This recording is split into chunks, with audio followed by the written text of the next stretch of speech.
Il y a déjà plusieurs années que les Polonais connaissent GERPAC.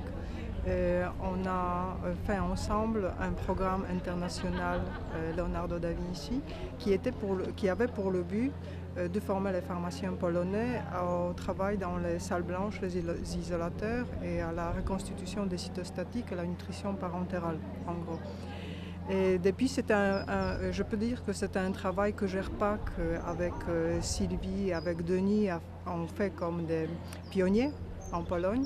Parce qu'il y a plusieurs années, il y a 15 années de ça, en Pologne, on n'avait pas de salle blanche, on n'avait pas de salle où on préparait reconstituer des cytostatiques dans les hôpitaux. On ne faisait pas non plus la nutrition parentérale. Et quand on regarde maintenant qu'est-ce qui a changé en Pologne, grâce au GERPAC, grâce à tous nos amis français qui nous ont appris beaucoup comment monter une salle blanche, comment travailler avec les cytostatiques, on peut être fier parce qu'il y a plusieurs villes en Pologne, plusieurs hôpitaux en Pologne qui font déjà les travaux de routine de reconstitution des cytostatiques, qui font déjà la nutrition parentérale. Mais entre-temps, les Polonais ont fondé aussi des sections auprès de la Société de pharmacie polonaise, une section sur la nutrition parentérale, une section sur les cytostatiques.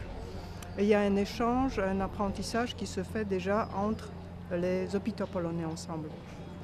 Donc, si on peut dire, GERPAC était vraiment un pionnier, était à la base du développement de la pharmacie hospitalière en Pologne. Cette dimension, je veux dire, internationale, en Pologne, on le voit aussi parce que aussi les pharmaciens polonais participent à des congrès internationaux, des congrès de cancérologie, des congrès, je sais que mes collègues de Poznań, par exemple, sont présents dans les congrès d'oncologie internationale.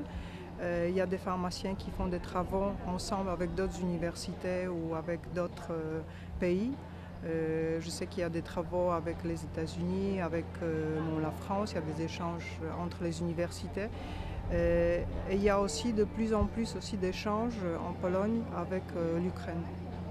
Et je connais pas mal de collègues qui font aussi venir des Ukrainiens chez nous, soit dans les hôpitaux, soit dans les autres structures pour montrer ce qu'on fait nous et pour pouvoir partager notre expérience. Je vais faire la publicité encore plus parmi d'autres collègues, parmi les Tchèques, les Slovaques, les Ukrainiens, justement pour joindre GERPAC, parce que c'est de toute façon la reconstitution des cytostatiques, la nutrition parentérale, mais la préparation dans les hôpitaux des médicaments a beaucoup changé, a beaucoup évolué, et je pense qu'on a encore beaucoup à faire tous ensemble. Cette prise de conscience, c'est la chose la plus importante. Parce que si on n'est pas conscient, on n'arrive pas à faire des changements. D'abord, il faut être conscient pour commencer à faire le changement.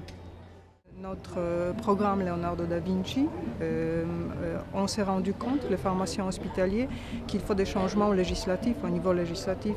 Et on s'est battu pour que les cytostatiques, la reconstitution des cytostatiques, la nutrition parentérale et les autres domaines de la fabrication pharmaceutique à l'hôpital soient confiés aux pharmaciens. Et ces changements ont été introduits dans la loi polonaise, la loi de la pharmacie, et ça a considérablement changé l'exercice professionnel des pharmaciens hospitaliers en Pologne.